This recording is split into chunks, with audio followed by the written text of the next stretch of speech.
Hello दोस्तों, नमस्कार। मैं कमलेश खाती फिर से अपने यूट्यूब चैनल में आप सबका स्वागत करता हूं। दोस्तों, अगर आप मेरे चैनल पर नए हो, मेरे चैनल को जरूर सब्सक्राइब कीजिए और साथ ही बेल आइकन जरूर दबाइए। दोस्तों, आज की वीडियो में खास बात यह है कि नीम करौली बाबा जी ने मंदिर का निर्माण कैसे कराया, कैंची धाम, जो विश्व विख्यात है। आइए दोस्तों, सुनते हैं इसके बारे में। बता, मैं तेरे कैंची में मंदिर बनाना चाह रहा हूँ। कहाँ बनाऊँ? जहाँ तू कहेगा वहाँ मंदिर बनाऊंगा। अच्छा। अब पिताजी से जब ऐसा कहा, पिताजी हाथ जोड़ के बाबा से प्रार्थना करने लगी कि बाबा, आप तो जो है इतने अंतर्यामी है, तीनों लोगों की आप जानते हैं और सारा भूत वर्तमान भविष्य आप बताते हैं। भला मैं आपको क्या बताऊं मंदिर कहाँ बनाना है। अब जब बहुत जिद कर दी तो पिताजी ने तब उस जगह के बारे में बताया जहाँ अभी वर्तमान में कैंची धाम मंदिर है। अच्छा। पिताजी ने कहा कि बाबा, अगर आप इतनी जिद कर रहे हैं तो एक जगह यहीं पर पास में है, बड़ी रमणीक जगह है और हमारे बुजुर्ग भी कहते हैं कि वहाँ पर इससे पहले कभी कमलागिरी बाबा ने, कभी सोमवारी बाबा ने तप किया है। बड़ी रमणीक भूमि है। अच्छा, किसी संत ने तपस्या करी है, रमणीक स्थल है, चल दिखा कहाँ है।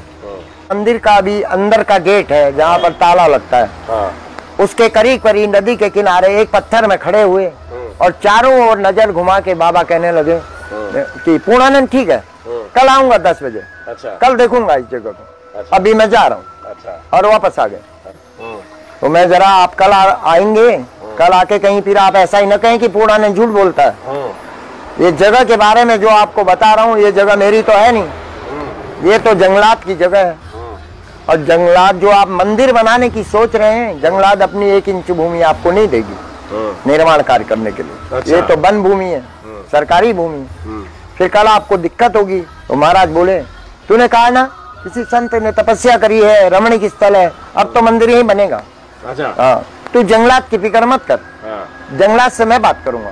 अच्छा। कल 10 बजे आऊंगा, कल देखूंगा। दूसरे दिन बाबा जब आए तो उनके साथ फॉरेस्ट की पूरी टीम, फॉरेस्ट अफसर, कंजर्वेटर बाबा जी के साथ, एक गाड़ी कंजर्वेटर फॉरेस्ट वालों की और एक गाड़ी में बाबा की। पूर्णानंद, ये झाड़ी कैसे साफ होगी, अंदर कैसे घुसे, कैसे देखें उस जगह को।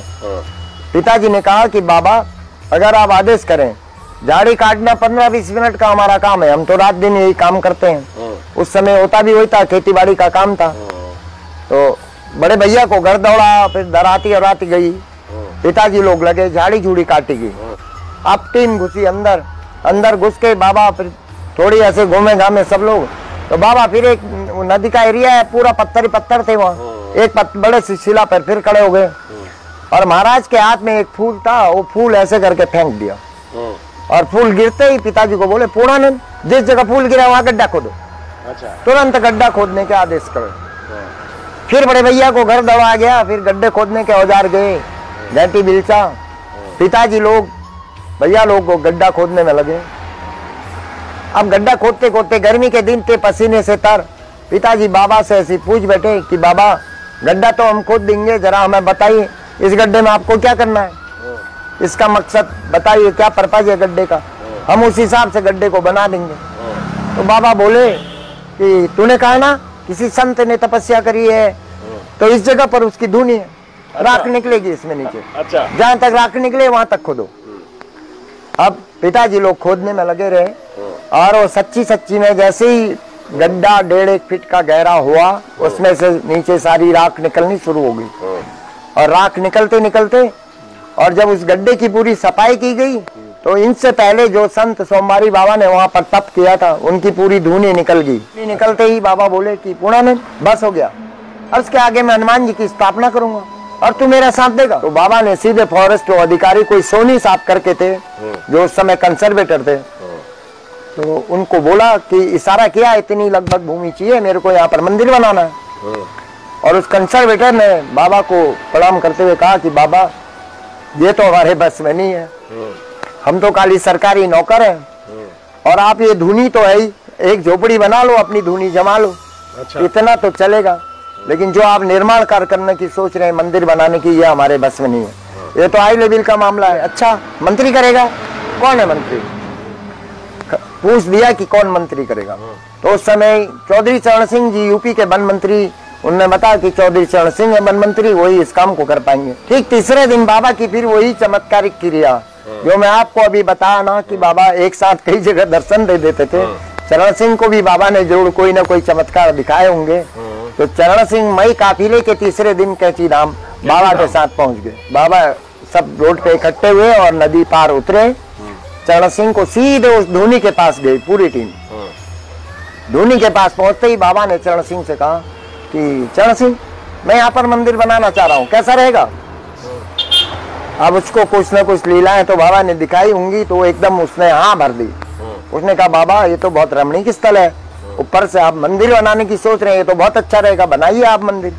कितना बड़ा मंदिर बनाना है, कितनी भूमि आपको चाहिए? तब बाबा ने उसको भी इशारा करके ऐसे बोला कि लगभग कितनी भूमि चाहिए, इतनी भूमि के लिए कह रहे हैं, उससे दुगनी चौगुनी भूमि नाप दो। अच्छा, जितना भी पहाड़ी के नीचे नदी का किनारा समतल एरिया लास्ट कोने तक देखना, बहुत बड़ी भूमि है वो। तो सारी भूमि नापो और इसका सरकार बनाम बाबा दान नामे का पट्टा तैयार करो। अच्छा, 1 रुपया सालाना लीज रख दो कि बाबा राजकोष में देंगे।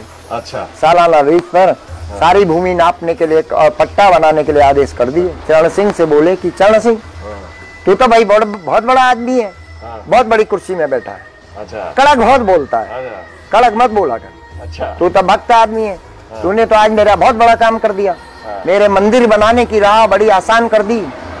और उसके भी 2 थपकी मारी पीठ में कि जा एक दिन देश का प्रधानमंत्री बनेगा। उसी दिन दे दिया? उसी दिन ये कह दिया कि जा देश का प्रधानमंत्री बनेगा। तो बाबा के मुंह की वाणी आज तक के इतिहास में कोई झूठ नहीं हुआ। और मंदिर की नींव का पत्थर पिताजी से बाबा ने रखवाया। तो बाबा कहते थे कि पूर्णानंद, तू नींव का पत्थर रख दे, बाकी मेरा सब काम होते रहेगा।